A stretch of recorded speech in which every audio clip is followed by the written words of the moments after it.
Coucou, on se retrouve aujourd'hui pour la deuxième vidéo que j'avais annoncée en mars.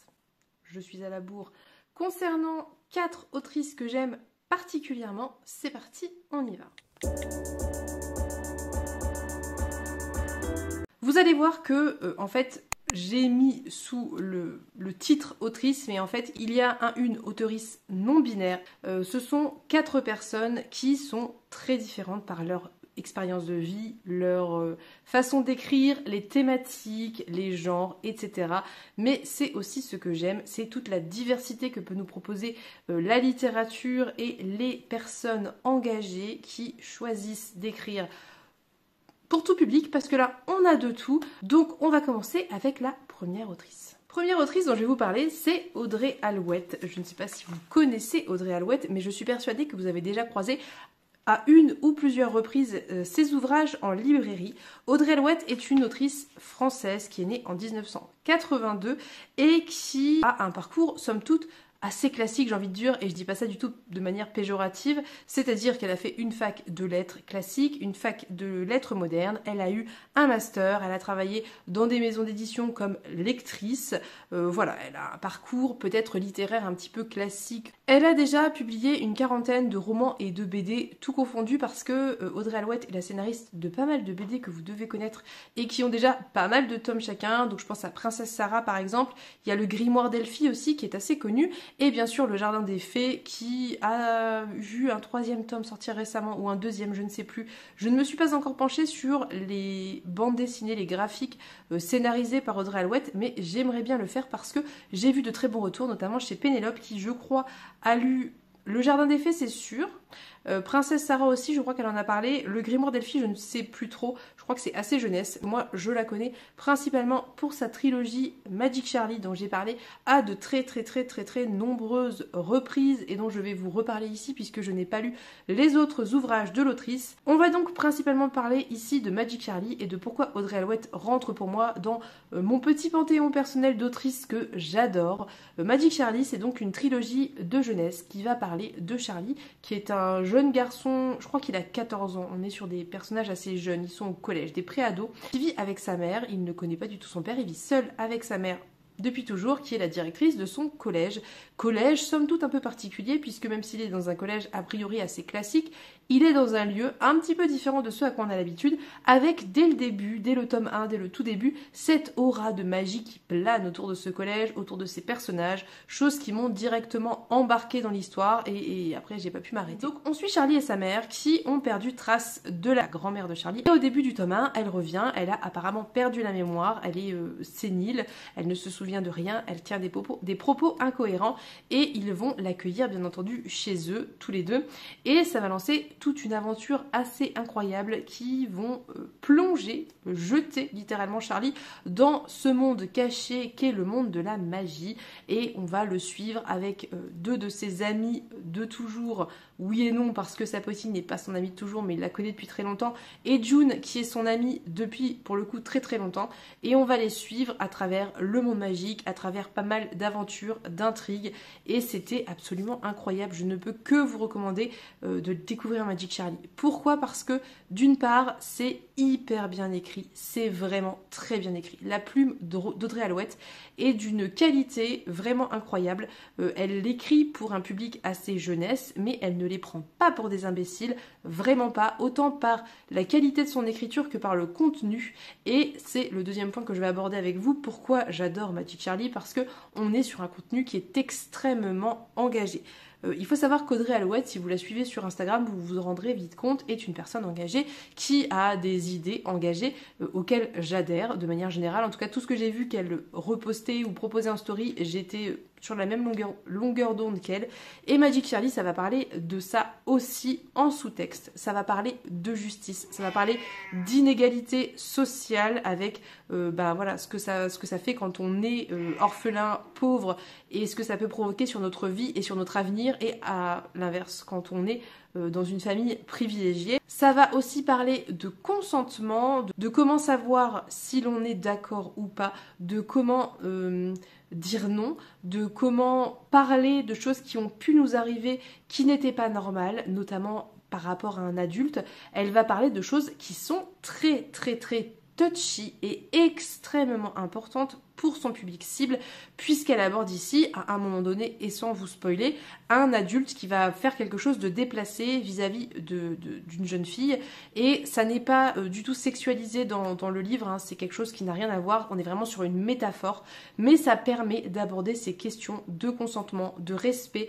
et aussi de comment, d'une part, s'en remettre, d'autre part, parler de ce qui s'est passé, et se reconstruire ensuite, et apprendre à dire non, et à savoir discerner ce qu'on subit de ce que l'on souhaite. Voilà, donc ça c'est vraiment un aspect que j'ai adoré, qui est très sincère. En tant qu'adulte, quand on a le recul et qu'on se rend compte, on comprend très très bien les métaphores que fait l'autrice, c'est vraiment assez poignant et assez prenant. Je sais que moi ça m'avait beaucoup touchée. Pénélope, quand elle l'a lu, m'en a parlé aussi, et qu'elle aussi ça avait été assez poignant pour elle, et Meline aussi d'ailleurs, et c'est bien fait, vraiment, c'est super bien fait, c'est tellement intelligent et c'est tellement important, et c'est vraiment, vraiment trop peu fait, surtout pour un public assez jeune, parce que Magic Charlie c'est quand même pour un public jeune, hein, je pense que c'est 10 ans, quelque chose comme ça, et de manière aussi subtile, d'une part, parce qu'on ne parle pas de sexualité ouvertement, mais en même temps compréhensible, et c'est là où c'était hyper difficile et où l'autrice s'en sort extrêmement bien. On va avoir aussi une autre thématique qui est abordée, que j'ai trouvée très très très intelligente, qui a rapport à la magie, puisque la magie se pratique dans cet univers avec des runes, donc il faut tracer des runes qui permettent de faire telle ou telle chose, et en fait la magie dite intuitive est interdite, ça veut dire la magie que l'on fait spontanément, et il y a une très belle analogie qu'on peut très facilement, je pense, relier au parcours scolaire de l'autrice, puisque, enfin en tout cas moi je le relis assez facilement parce que j'ai vécu la même chose par rapport à la langue vivante, en fait, par rapport au fait que il est normal d'avoir cette part d'intuition, cette part de naturel dans la langue, et qu'il n'est pas bien de figer les choses, et je pense, je m'avance peut-être, mais je pense que c'est vraiment, on est sur ça, on est sur une analogie de ça, c'est-à-dire ce côté avec les vieux, entre guillemets, les réacs ou que sais-je, qui veulent figer la langue, qui veulent faire un dogme des règles de la langue, alors que le principe de la langue vivante, c'est qu'elle évolue, et c'est normal. Et j'ai trouvé que au-delà de ça, c'était très intéressant, tout ce que ça impliquait, le fait que les runes épuisent la magie, tue à petit feu la magie, alors que cette magie intuitive qui fait peur parce qu'elle n'est pas contrôlable par les autorités, bah, la renouvelle. Et vraiment, c'est en ça, je pense qu'on peut relier les deux choses. On peut relier aussi à plein d'autres choses, bien évidemment, mais là, il y a un rapport direct avec la linguistique et la langue, etc. Et c'était très intelligent, c'est vraiment quelque chose de très important. Je pense que vraiment, il est temps d'arrêter de sacraliser la langue française, parce que c'est stupide et c'est absurde. Les langues vivantes, si vous avez fait de la linguistique, je pense que si ici il y a des personnes qui ont fait de la linguistique, elles me rejoindront en commentaire pour approuver ce que je dis. Le principe d'une langue vivante, c'est qu'elle est vivante, c'est qu'elle est vouée à intégrer des mots de langue étrangère, les faire évoluer, s'adapter, et il en va de même pour les règles, il en va de même pour les prononciations des mots, et c'est normal. Et c'est ça qui fait que la langue vit. Donc c'est logique. Bref, donc j'ai adoré Magic Charlie, je vous le recommande vraiment, vraiment, plus. On est sur des personnages qui sont tellement attachants, tellement vrais, avec leurs qualités, leurs défauts, leurs faiblesses, avec Charlie par exemple qui souffre d'anxiété à certains moments, qui aussi a des problèmes de gestion de ses émotions, avec Sapoti qui va vivre d'autres choses, avec June qui est un personnage un petit peu particulier, qui a un caractère très particulier et qui s'attire pas mal d'ennuis à cause de ça, mais qui est un personnage au final qu'on apprend à connaître, à aimer, et je trouve que ça aussi c'est très réussi par l'autrice, parce que elle réussit à montrer June comme on peut la voir d'un point de vue extérieur en tant qu'adulte, et ensuite on apprend à la connaître et à comprendre son fonctionnement, et il en va de même pour la plupart des personnages. Vraiment c'était incroyable, je vous le recommande, je vous recommande de faire lire cet ouvrage aux enfants de votre entourage à partir de peut-être 10-11 ans, ça dépend peut-être du niveau de lecture de vos enfants, mais vraiment c'est tellement à la fois un univers qui est très doudou, très réconfortant, avec ces petits trucs de magie hyper bien pensés, et en même temps il y a tout ce sous-texte hyper engagé, cette écriture très réussie. Bref, j'adore, je vous recommande vraiment de découvrir Magic Charlie, même en tant qu'adulte. Et cette fois-ci on va parler du DUM. Alors je vais essayer, je fais le disclaimer, je vais essayer de parler en langage, enfin en mettant mes mots en non-binaire, puisque c'est auteurice non binaire, donc c'est pas facile, c'est pas quelque chose que je maîtrise le langage inclusif, mais là on n'est pas sur du langage inclusif, on est sur du langage non binaire, pas forcément quelque chose que j'utilise très souvent, et en plus de ça, très souvent, en fait, le langage inclusif ne peut pas se dire à l'oral, donc c'est un petit peu compliqué.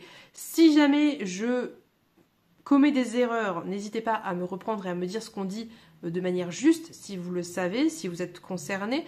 Je vais essayer vraiment de faire ça bien, mais si ma langue fourche, n'en prenez pas offense, ce n'est pas que je veux mégenrer cette auteurice, mais c'est que j'ai pas l'habitude et que j'ai beau m'entraîner, c'est pas encore très naturel, mais je vais essayer de m'améliorer, je vous le promets.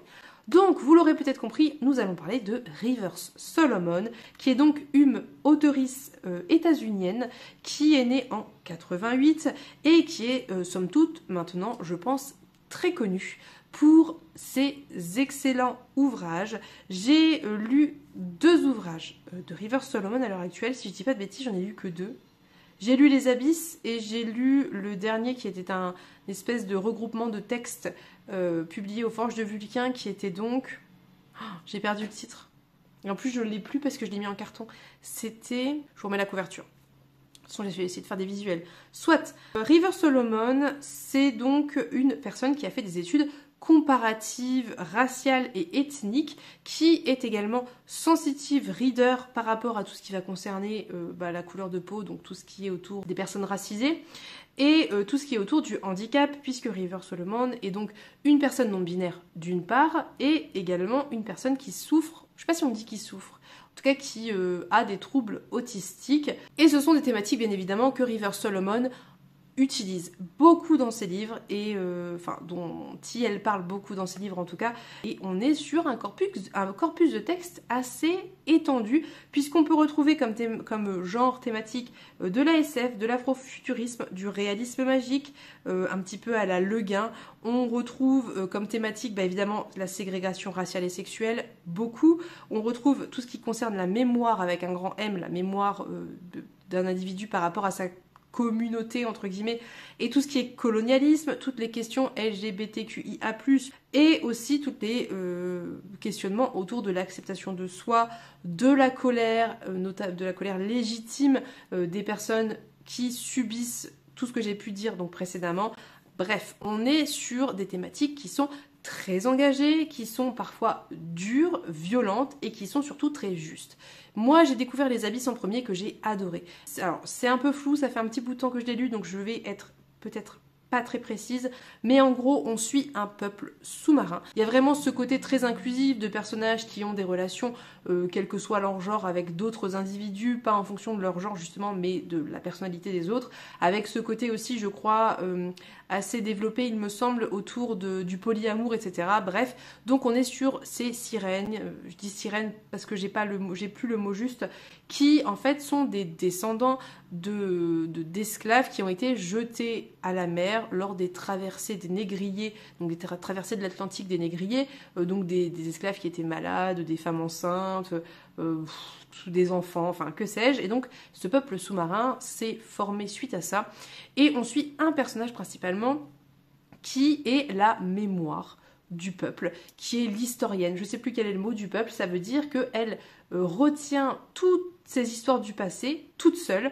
pour que tout le reste du peuple puisse vivre de manière légère et libre tout le temps, tout le reste du temps, et une fois par an, durant une cérémonie qui dure 3 jours je crois, elle restitue cette mémoire à tout le monde, et donc chacun revit ça pour ne pas complètement oublier, et pour voilà, qu'il y ait quand même ce passage de mémoire, et voilà.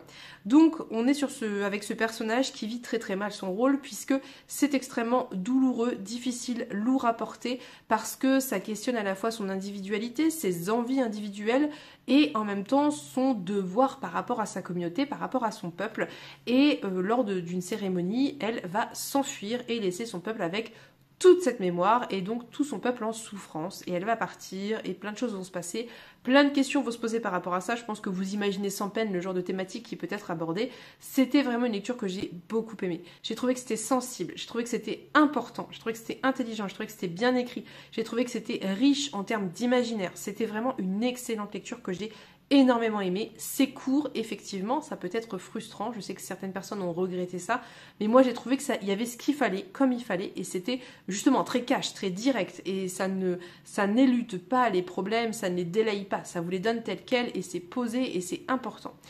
J'ai ensuite lu ce fameux recueil, Soif de sang, voilà. J'ai lu Soif de sang, qui est donc un recueil qu'ont compilé les Forges de Vulcain, de différentes nouvelles. Il y avait, je crois, aussi j'ai perdu le mot, quand on publie dans un journal une nouvelle, enfin vous voyez, qui ont été mis ensemble, traduits et publiés aux Forges de Vulcain, qui était un corpus de textes passionnant autour de plein de thématiques qui étaient soit des nouvelles assez réalistes qui parlaient de ce que peuvent vivre les femmes noires, donc en termes de racisme, en termes de sexisme, en termes d'exotisation, etc., qui étaient très très importants, très intéressants. Aussi en termes de santé mentale, ça parle pas mal de santé mentale, et il y avait des nouvelles un petit peu plus fantastiques, notamment la première qui va parler d'une jeune esclave noire qui va tuer ses maîtres et qui va s'installer chez eux, et plein de choses vont se passer assez fantastiques, et c'était aussi très riche en termes de métaphores et de thématiques abordées. J'ai encore 2 livres d'Iel à lire dans ma bibliothèque. Ils sont ici.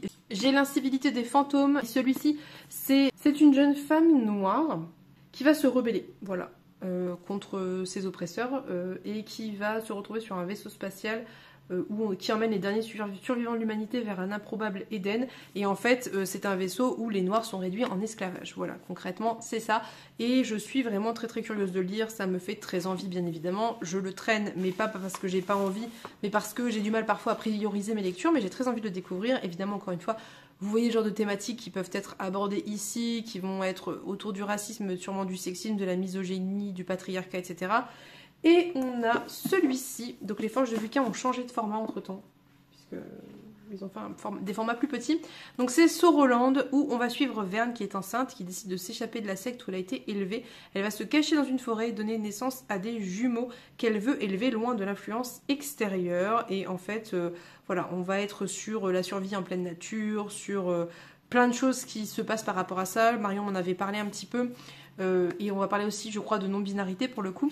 Donc vraiment 2 livres qui me font très envie. J'ai vu beaucoup de très bons retours. Encore une fois, je ne doute pas qu'ils vont être durs à lire, qu'ils vont être violents, mais parce que je pense que le monde dans lequel vivent les femmes, a fortiori les femmes noires, est violent, et c'est important d'en parler, donc j'ai très très envie de les lire. Je vous en ferai un retour dès que ça sera fait. Dernière autrice dont je vais vous parler, et non des moindres encore une fois, puisque de toute façon là on est un petit peu sur la crème, c'est Flore Vesco, dont j'ai parlé récemment, dont je parle régulièrement de toute façon, qui est donc cette autrice française qui est née en 1981, qui a été professeure de français au collège et qui écrit des romans. Je ne sais pas si elle est encore enseignante, c'est fort possible, hein, parce que vivre de sa plume en France, c'est pas évident, mais toujours est-il que c'est quelque chose de très important, je pense, dans sa biographie, le fait qu'elle ait été professeure au collège, parce que c'est quelque chose que je ressens très fort dans ses livres. C'est-à-dire que Flore Vesco est une autrice qui va être principalement, depuis 3 ouvrages, son premier de Cap et de mots, pas trop, mais il y avait quand même un petit peu ce côté réécriture malgré tout. Mais les 3 derniers sont des réécritures de contes. Déjà, ça c'est quelque chose qui, si vous avez des enfants au collège ou si vous êtes enseignant, vous savez que le conte c'est quelque chose qu'on fait pas mal au collège, qui est quand même assez important. Et c'est d'autant plus le cas que, en fait, on est sur des réécritures de contes qui sont extrêmement pointues et intelligentes. J'ai lu tous les ouvrages de l'autrice, je pense, puisque j'ai lu De Cap et de mots, qui est son premier roman publié en 2015, qui va suivre cette jeune femme qui n'a pas appris à lire, à écrire, qui espère partir à la cour parce qu'elle ne veut pas se marier, et qui va se retrouver dans cette cour très hostile. Et déjà, on découvrait le style de Flore Vesco, avec ce côté rocambolesque, avec ce côté drôle, cet humour, ces jeux de mots très bien léchés, cette écriture très pointue, cette plume assez aiguisée, que j'ai beaucoup aimé parce que ça abordait des thématiques autour du traitement des femmes, autour de cette façon que les femmes ont d'être perçues comme des petites choses fragiles, pas forcément très fut-fut, qu'il faut ménager, et donc son héroïne était tout l'inverse de ça. J'avais beaucoup aimé. J'ai lu L'étrange malaventure de Mirella, qui est sorti en 2019, qui est donc cette fois-ci une réécriture du joueur de flûte de Hamelin. Nous avons été interrompus par le réveil de l'enfant. Je sais plus ce que je disais. En gros, L'étrange malaventure de Mirella, c'est une réécriture du joueur de flûte de Hamelin. On est dans un univers très médiéval, avec un langage très médiéval qui est très bien pensé, avec un lexique très intéressant, vraiment. C'est en ça que je trouve que Flor Vesco est intéressante, c'est qu'il y a vraiment toujours, on peut toujours le lire pour le plaisir et trouver un intérêt pédagogique à ces bouquins, et c'est ça que j'adore. Autant par le côté réécriture, donc comparaison du mythe d'origine, des différentes écritures qu'un mythe ou un conte en l'occurrence a pu avoir, que par le travail purement linguistique, que ce soit au niveau des figures de style, du vocabulaire, des champs lexicaux, bref, c'est des petites pépites pour moi. Et donc l'étrange malaventure de Mirella est un univers médiéval où on suit un royaume où il y a dans chaque quartier des enfants qui sont employés pour porter l'eau, et Mirella fait partie de ces enfants. Alors elle est ado je crois, mais elle a commencé assez jeune parce qu'elle est orpheline il me semble, et donc on va avoir ce focus sur ce personnage. Au début on voit pas très bien le rapport avec le joueur de flûte, et ça va évoluer et je vous laisserai découvrir, et j'ai beaucoup aimé. Ça va beaucoup parler d'inégalité sociale, ça va beaucoup parler d'injustice sociale notamment, mais aussi de sexisme, de misogynie, de patriarcat, de ce qu'une jeune fille subit et traverse une fois qu'elle commence à devenir un petit peu plus âgée, bien qu'on est d'accord qu'il n'y ait pas que les jeunes filles pubères qui soient, comment dire, les victimes de prédateurs. Mais vous voyez ce que je veux dire, c'était très chouette, j'ai beaucoup aimé, je trouvais que c'était très intéressant, j'ai trouvé que c'était très prenant, j'ai très envie de le relire puisque je l'avais lu en emprunt médiathèque, je ne l'ai pas, je compte bien me le procurer, je pense que je vais me le prendre et que je vais le relire parce que ça commence un petit peu à remonter, et c'est le premier que j'ai lu de l'autrice. J'ai découvert sa plume avec cet ouvrage, et maintenant peut-être qu'à la lumière des autres écrits que j'ai pu lire d'elle, j'aurai une nouvelle appréciation de ce bouquin, donc j'aimerais bien me le procurer, mais c'est un autre sujet. Ensuite, en 2021, a été publié D'or et d'oreiller, que j'ai aussi lu, qui est l'histoire de... en fait, qui est une réécriture du conte de la princesse au petit pois, où on va suivre un espèce de royaume où l'héritier est revenu et veut chercher une épouse. Et en fait, sa condition, c'est il faut que les jeunes filles viennent sans chaperon, passent une nuit dans son château, et voilà. Donc évidemment... c'est tout un jeu de paradoxe entre la bienséance qui veut qu'on ne laisse pas sa fille chez un homme toute seule et que c'est pas tant ce qui pourrait lui arriver que le fait que les autres le sachent qui est gênant, et en même temps être prêt à sacrifier sa fille et à la jeter dans la gueule du loup pour l'intérêt social et pécunier que ça rapporterait. Donc on suit 3 sœurs qui vont y aller avec leurs servantes et plein de choses vont se passer. Je préfère encore une fois ne pas trop vous en dire parce que Flor Vesco pour moi est quand même une experte en retournement de situation. On a toujours une situation initiale et on s'attend jamais vraiment au rapport qu'il va y avoir avec le conte et comment ça va se retourner et évoluer. Donc vraiment, il vaut mieux le découvrir. N'en sachez pas trop, ça ne sert à rien. On était ici sur un écrit qui était très engagé du point de vue de la puberté et plus que ça, je dirais de la découverte sensuelle de son corps quand on est une jeune femme, de la découverte de la sexualité. Le tout fait de façon très douce, très belle, très poétique. Il n'y a pas du tout de truc trash. C'est vraiment très métaphorique et on peut le comprendre comme ne pas le comprendre sans aucun souci en fonction, je pense, de son niveau de lecture et de son âge. Donc c'est très bien pensé pour ça et très réussi. Il y a ce côté évidemment aventure, conte, intrigue qui fonctionne très bien, et même si on comprend pas l'aspect un petit peu métaphorique autour du corps et de la sexualité, ça fonctionne quand même, donc c'est génial.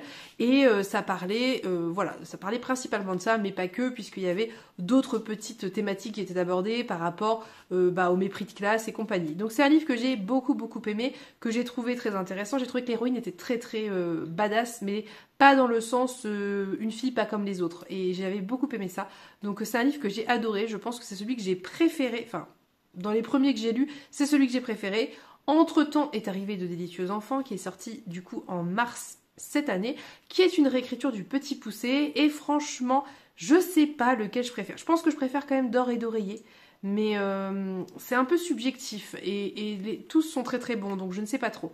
De délicieux enfants, c'est donc une réécriture du Petit Poucet, comme je vous l'ai dit. Encore une fois, un conte qui est assez audacieux parce qu'on n'est pas sur des réécritures comme La Belle et la Bête, Cendrillon, des trucs de princesse et tout. Et c'est pas forcément peut-être le plus populaire quand on est pré-ado, mais j'ai trouvé que c'était excellemment bien fait, puisque on a encore ce fameux plot twist que je ne vais pas vous révéler.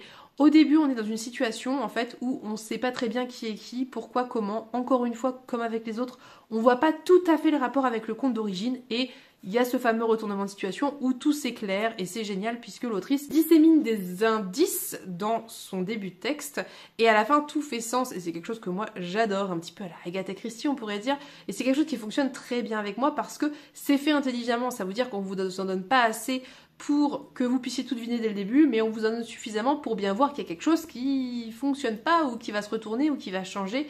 Et c'était génial. On a aussi dans De délicieux enfants une narration alternée qui est un choix encore une fois assez audacieux puisque on va suivre les différents protagonistes et leur point de vue sur un même événement et c'est très intéressant parce qu'il y a vraiment pas mal de protagonistes, enfin pas mal, il y en a je dirais 6 peut-être, 6 ou 8, je ne sais plus très bien. Bref, mais du coup c'est très intéressant parce que pour une même situation, en fonction de si on suit le père, la mère, les enfants ou je ne sais qui, c'est pas du tout la même vision des choses et c'est quelque chose qui fonctionne très très bien, que j'ai beaucoup aimé. C'est très clair, on se perd pas dans les points de vue, c'est assez évident, ça se fait tout seul, c'est très accessible pour un public au collège et encore une fois c'est très engagé. Ici on va beaucoup parler de la faim, F-A-I-M, donc de pauvreté, encore une fois d'inégalité sociale, du fait de ne pas avoir de quoi se nourrir et on va parler réellement de cette thématique autour de la pauvreté qui est creusée et qui est très très bien menée et qui est très importante parce que je pense que ça fait partie des thématiques dont on ne parle pas assez, c'est-à-dire ce que c'est réellement qu'être pauvre, ce que c'est réellement que de ne pas avoir de quoi se nourrir et bref, c'était génial, mais aussi de la faim, plus métaphorique, qui a rapport à la sensualité, au corps, et encore une fois, on va parler de choses qui ont rapport au corps, à l'évolution, à la puberté, au désir, à la sensualité, au charnel et aux aspirations de vie des filles, principalement, et c'était très bien fait, très bien pensé, très bien mené, j'ai vraiment beaucoup aimé ce bouquin. Pour moi, Flor Vesco, c'est un bijou dans un magnifique écrin. Ça veut dire que ces thématiques sont hyper intéressantes, hyper bien menées et l'écriture est incroyablement belle et encore une fois c'est une écriture qu'on peut travailler pour tout le côté purement linguistique, figure de style, etc. mais qu'on peut juste lire et apprécier parce que c'est beau. Donc vraiment une autrice que j'aime énormément, que je vous recommande, bien qu'elle fasse de la jeunesse, encore une fois, je pense que c'est une lecture que l'on peut apprécier adulte parce qu'il y a différents niveaux de lecture et que c'est très intelligent. Donc, tes souhaits mon cœur. Donc n'hésitez pas, voilà. C'est tout pour aujourd'hui, ça a duré bien trop longtemps, mais c'est très difficile de parler d'autrices sans rentrer dans les détails et en retenant cette envie que j'ai de vous donner envie de les découvrir. J'espère que j'ai réussi, j'espère que vous allez vous jeter sur les ouvrages de ces auteurices, que ça va vous inspirer, que vous trouverez votre compte dans ce que je vous ai proposé. Encore une fois, il y a d'autres autrices dont j'aimerais vous parler, donc ça sera potentiellement l'objet d'une prochaine vidéo, bien évidemment, j'en serais ravie si ça vous intéresse.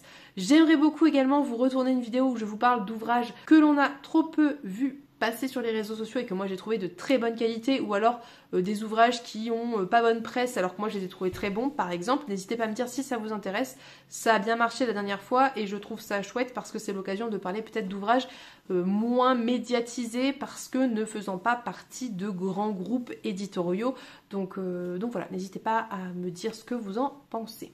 Sur ce, je vais maintenant vous laisser. Je vous souhaite à tous et toutes une très belle journée. Je vous remercie pour votre présence, votre soutien, votre enthousiasme. Ça me touche énormément. Je vous fais de gros bisous et on se dit à bientôt pour une prochaine vidéo. Bye bye!